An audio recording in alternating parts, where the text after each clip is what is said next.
gets kind of complex through here, but this is a focuser that's an automated motor that, so think of it this way. As temperature drops, the mirrors can expand. They're made of quartz, but they can expand.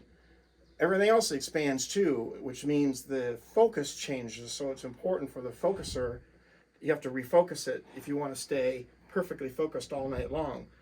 Inside this scope, there's a lot of different sensors, and it monitors the air inside and out. It monitors the temperature of the mirror, the secondary mirror, the primary mirror, and the tube itself. It will actually turn these fans on, and it turns heaters on inside there to keep the mirrors and exactly 2.5 degrees centigrade above the ambient temperature. And why would I want to do that? So it doesn't fog up? Exactly. Very smart. Most people don't get that. Oh. It's so it doesn't fog and My condense and car put water on AC there. doesn't work, so I kind of put 2 and 2 together. Yeah, very good. That'll make it foggy. You can't see. It'll condense water, and then you're really hosed for the rest of the night. So that never happens in this system. So that focuser is automated. It talks to the computer, and the computer will tell it what to do based on what the temperature is doing. And it'll just sit there and focus all night long while I'm sleeping, so I don't have to sit here and do it. This is a reducer on here. That means that this scope, because of the way the light comes in, it hits the primary mirror, goes back out, hits the secondary mirror, and comes right back down into the camera. That's a really long wavelength. So this reducer reduces that wavelength on purpose. So instead of looking at a teeny little spot like this in the sky, now I can see a bigger area in the sky. And that's what we want. We want to be able to see a little bit more than super duper close. So that's what this is. This is a filter wheel.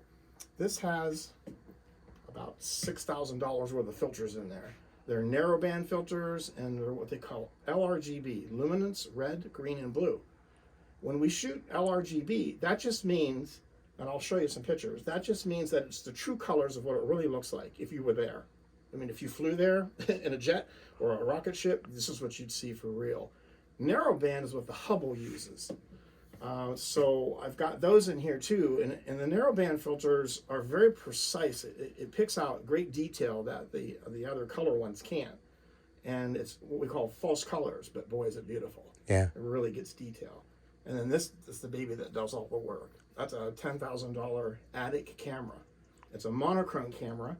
The reason it's monochrome is because it uses those filters to get all of its colors that it needs. And all that's automated too. Cameras, focus, filters, exposures, everything. So that's what all this is. This big thing here, this whole thing, weighs about 350 pounds. That's the mount. That mount is responsible for making this telescope move across the sky exact, and I mean exact, mimic of the Earth's rotation. If it doesn't, your stars won't be round, they'll just be blurred, or they'll be streaks. So when you're tracking a star and you're looking at something, the Earth is doing this to you. So the scope's got to be doing this, right? It's got to stay with it. So this mount's responsible within a quarter of a pixel. I don't know if you know how big a pixel is. Like when you look at a screen like that, that's got 4,000 pixels across that screen. If you just took one little pixel out of there and cut it into fours, it can guide that tight. So your stars are always going to be pretty crisp and pretty round. Wow. And that's the idea of a very expensive mount to be able to do that. These guys cost anywhere between $10,000 and $20,000. That's to guide this, this actually move the scope.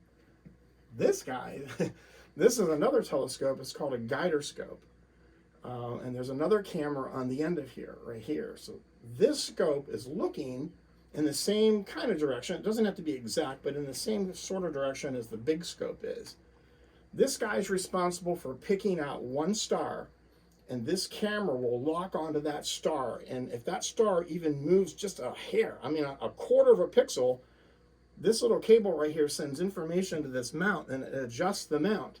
So you can see, this is how we do it. You lock on one star with a crosshair, and if it even moves a quarter pixel, it'll adjust the mount, adjust the mount, adjust the mount. So it's responsible to do that about every 4 seconds. It's redoing it. That way, if you don't, your stars will start to look oblong like this instead of perfectly round. So that's real important. Without guiding, we wouldn't be able to take these long exposures. So like when you take a picture with the camera, it goes click and it's done. This thing, it goes click, okay? 20 minutes later, it closes. So it's a 20-minute subframe or a 10-minute subframe or a 5-minute subframe. That's what I do, depending on what I'm shooting. If it's a real dim object, then it's going to require a narrow band, probably 20 minutes. If it's a brighter object, probably 5 minutes. But it's never less than 5 minutes. So when this thing opens, if anything goes wrong at all, the wind blows and this shakes, some kind of vibration, bad atmosphere, it'll ruin the frame. And that, you just throw it away. Just for that 120 one second. frame. And then it starts the next one. And I'll take like up to 100 or so, 80 to 100 frames. So if I lose 20 or 10, it doesn't matter. Yeah. But if I only took 20 and I lost 10, that would be a big deal. So you've got to shoot extras because things do happen. I mean, nothing's perfect. We're looking through a lot of atmospheric disturbances everywhere through here. Unlike the Hubble, it's out in orbit. So it's a deep orbit too. It's way out there. So it doesn't see all the air pollution and all the water vapor and all that. It sees nothing. It's a vacuum. Here we got to contend with all that. So we have certain softwares that take that out though. Kind of like look through it, I guess. Yeah, we look through it and then adjust it. There's other things that are called adaptive optics now that can take a picture almost as good as the Hubble. They're like 10, 20 grand also. They're very expensive. And they go on this the guider scope for that kind of money. It's just nuts. I can't afford to buy it, so I deal with it and I edit it out if I have to. What you see is what you get. I'm one of the natural astrophotographers, so it's an unedited picture when you see it. It's not been modified in any way, shape, or form except contrast or enhanced coloring by giving it more, more color or less color, just by the gain. But the picture's untouched. It is what it is, and that's what you see. So that's what I'm noted for. No, making it artistry and fake and all that. No fake. A lot of people do it, and they get paid a lot of money, but I don't do that. So everything is natural. So, and everything else is just interfacing, cables. These are all switched on and off to make things work and power it up, and all done by the computer software.